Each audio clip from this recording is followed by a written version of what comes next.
নবী সাল্লাল্লাহু আলাইহি সাল্লাম আবু তালেবকে কালেমা পড়াবার জন্য কি পরিমাণ কাঁদছে, চেষ্টা করছে। শেষ মুহূর্তে বলছে, চাচা চাচা কালেমাটা পড়েন না চাচা।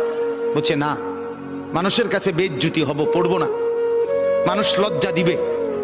আল্লাহ নবী সাল্লাল্লাহু আলাইহি সাল্লাম বলছে, কানে কানে বলেন, আমি কাউকে শোনাবো না, আমি শুধু হাসরের মাঠে বলবো, মৃত্যু পর্যন্ত চাচা ওয়াদা দিলাম জগৎবাসীকে শোনাবো না আপনি ঈমান আনছিলেন, কানে কানে কন।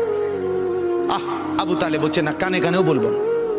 এবার নবী বলে চোখের পানি ফেলতে ফেলতে, চাচা এমনও কইতেন না তো, ঠিক আছে চাচা আমি কালেমাটা পড়ি, আপনি শুধু ঠোঁটটা নাড়েন, আপনি শুধু ঠোঁটটা নাড়বেন, আমি হাসরের দিন বলবো মাওলা আমার চাচা কালেমা পড়ছিল এজন্য ঠোঁট নাড়ছে, এর সুযোগ দেন। চাচা বলছে না না না, আমি ঠোঁটও নাড়বো না।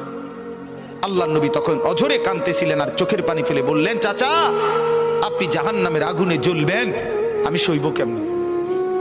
আবু তালেব নাফরমান তখন কি বলছে জানেন? আন্নারু খায়রুম মিনাল আর। মুহাম্মদ, মানুষের কাছে লজ্জা পাওয়ার চাইতে আগুনে জ্বলা অনেক ভালো। বাপ, নিজেদের জিন্দেগিতে একবার ভাইবা দেখেন, আমিও ভাবি আপনিও ভাবেন এমন আচরণ আমার মধ্যে আছে কিনা। 3 দিন ধরে যে বাড়িতে মেয়ের বিয়েতে ছেলের বিয়েতে যে ডেক সেট বাজাইলেন, কারে খুশি করার জন্য?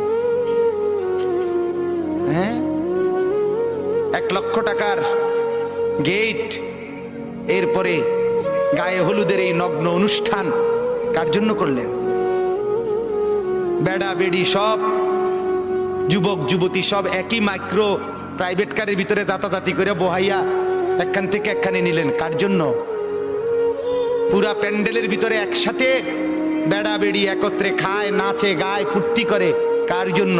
শুধু সমাজ, সোসাইটি, পরিবেশ, সোসাইটি মেনটেন করছেন, সমাজ মেনটেন করছেন। ছেলেরা চাইছে, মেয়েরা চাইছে, বাচ্চারা চাইছে, এতে হেতে চাইছে, তো মালিক তিনি কি চাইছিল?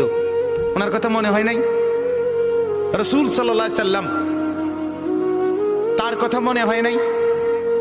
বলেন, কিয়ামতের দিন নবী সাল্লাল্লাহু আলাইহি ওয়াসাল্লামের কাছে কোরআনে আছে, ফাকাইফা ইদা জিনা মিন কুল্লি উম্মাতিন বিশাহিদ ওয়া জিনা বিকা আলা হাউলা'i শাহীদা।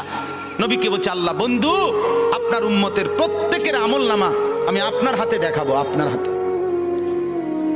আপনার সামনে পেশ করব, আপনি দেখে কথা বলবেন, আমার কাছে সুপারিশ